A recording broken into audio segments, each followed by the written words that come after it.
Mabuhay! Welcome to Bartending Basics on our topic on highballs.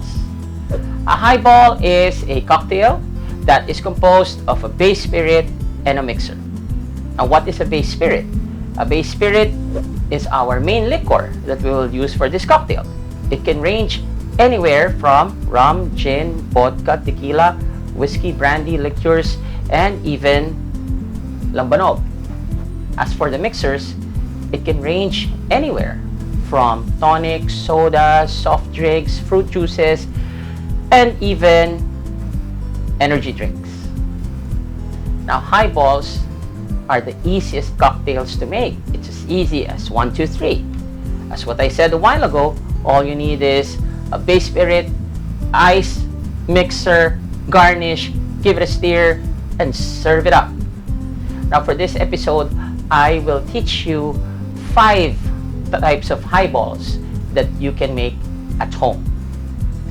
Hi everyone, my name is Richie Cruz of Thomas Sessions, which incidentally is a YouTube channel. So if you haven't subscribed yet, please do hit that subscribe button and ring that notification bell. By the way, our Bartending Basics is brought to you by Infanta, Lambanog. So if you guys are ready to make those delicious highballs, let's begin. So how do you make highballs? First of all, we need the following tools. You need a jigger, you need a bar spoon. Of course, you would need a tweezer or a tongs, and a knife, a chopping board for fruits, a scooper for ice, and of course, for sanitation, we need to have a bar towel. Okay, by the way, before I start making these highballs, examples of highballs would be vodka tonic, gin tonic, whiskey soda, well, even a screwdriver and a Cuba Libre are technically somewhat kind of highballs. So what we will do is think of a vodka tonic and we will simply substitute. Now, the thing about highballs, one important detail that I would like to remind you is the size of your glass. This particular glass, which is, by the way, brought to us by Lav Glassware, LAV. This is our friend from the glassware industry. Thank you for the glasses. This is actually a 13.25 ounce glass. Now, glass is important to make sure we have a balanced cocktail or highball for that matter. We need to know the ratio. Now, normally for highballs, I prefer a 1:3 ratio. 1 being the base spirit, 3 being the mixer. Now, but that depends on the size of the glass. Since my highball glass is a bit big for 13.25, I will not be using a 30 for my base. Instead, I will be using a 60 ml.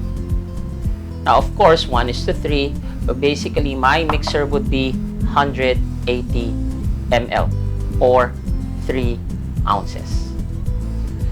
So that, well, if it exceeds that ratio of a mixer, let's say 1:4, it will be diluted and you cannot really taste your base spirit. You're just actually just drinking the mixer itself. Okay, so let's start. The first highball that we're going to make is, of course, by the way, instead of using the other spirits, we would use only one spirit, and that is Infanta, our Lambanog.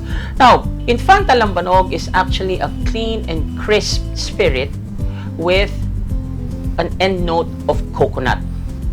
So think of certain mixers that would go well with coconut, and you can come up with your own highballs at home. Now, for our topic of highballs, I have prepared 5 mixers that would go well with Infanta. Okay, so like I said, let's do 60. All right. Then, we need a scoop of ice.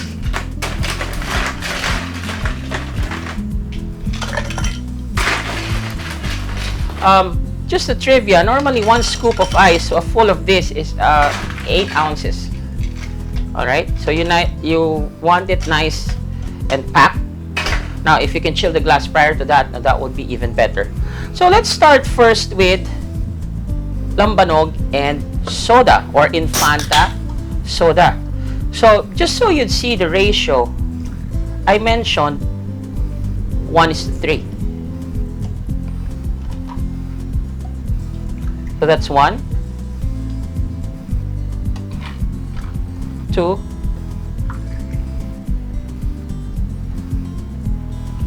3. Alright? So just as the doctor ordered, right? I told you a while ago, with a full pack of ice, then that becomes a very balanced ratio for this particular size of glass. Now, but wait, there's more. Of course, we need to garnish it. And normally, you can do a garnish of a wedge or a wheel or even a half slice. Now, for this particular, let's put it there on the side. Now, for this particular highball drink, I prefer a squeeze of wedge. Now, another tip I want to tell you is, if the camera can see this, the tip or the white part of our garnish or fruit, I cut it so that it's clean. Okay? And then all we need to do is squeeze, drop. Okay? As I said, you may or may not give it a stir, but I prefer a quick one. Alright? And there you have it. This is your Lamba soda or Lambanog soda using Infanta.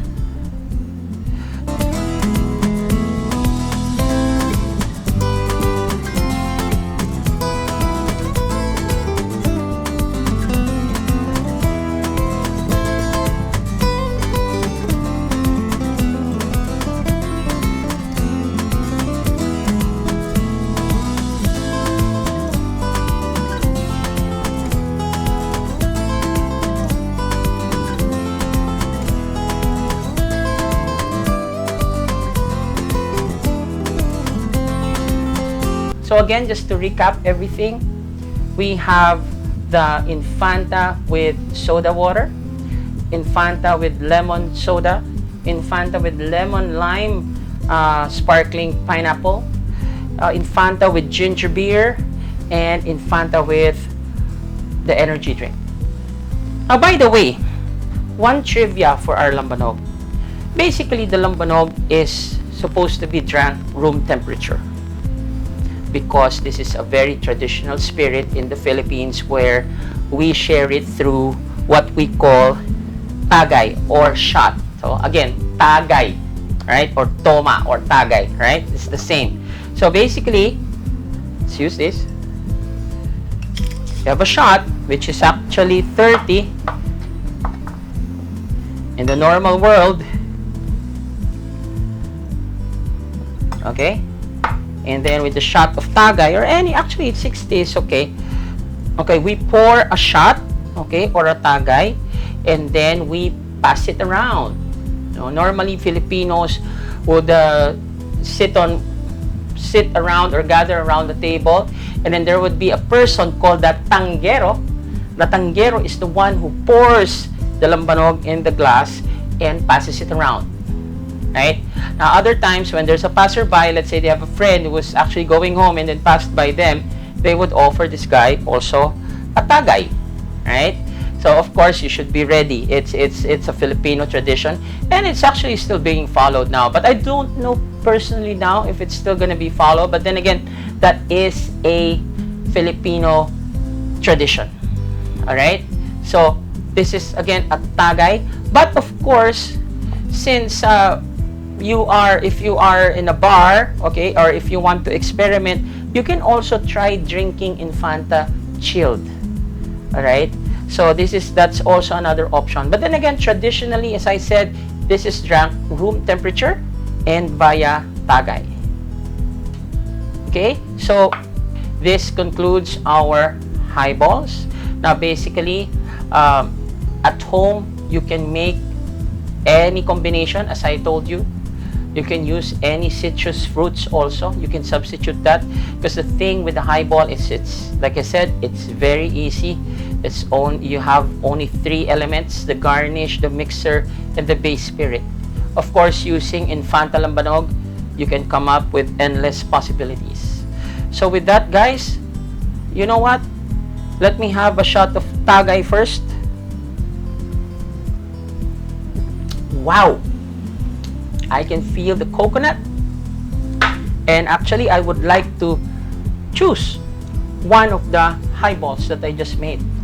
So, that concludes our topic on HighBalls. HighBall is a cocktail and a glass. And the possibilities are endless, using also our spirit, Infanta Lambanog. I'll see you on our next topic here on Bartending Basics, brought to you by Infanta Lambanog.